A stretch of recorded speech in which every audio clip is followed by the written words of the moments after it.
regarding the teachers, those who labor, who study, prepare week after week to teach our people, first thing I want to say is thank you. And you know, so many of us, we do our work quietly and without any demand for accolades.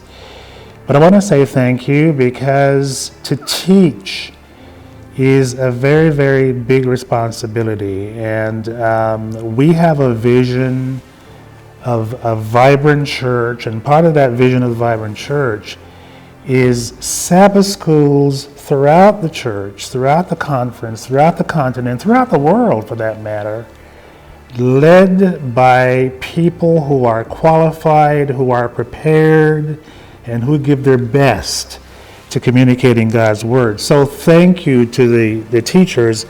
But secondly, I want to suggest that here in Matthew, as we begin this journey, I think it's important for you to catch Matthew's vision, catch the vision that Matthew has.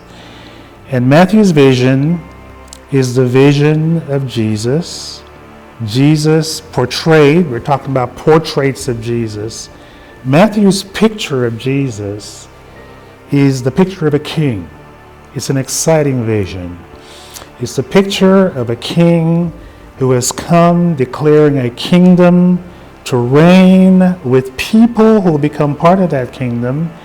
And usually, you know, in the way that monarchs operate today, you're a part of the kingdom because you're born into that kingdom.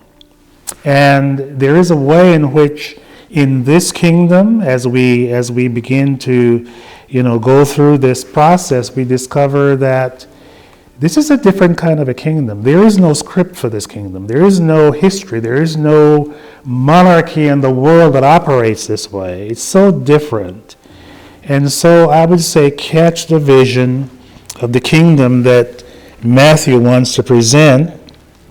And then I also want to suggest to the teachers that you need to make use of the teacher's guide. Those of us who write the quarterlies, we take the time to prepare a guide that has extra information, explanations, background information that cannot be put in the quarterly lessons themselves. And I have found that so many of our teachers do not use that resource, and they stumble through the quarterlies and they guess, wonder what he means. Well, if you want to know what he means, look at the teacher's guide. And so I want to suggest that.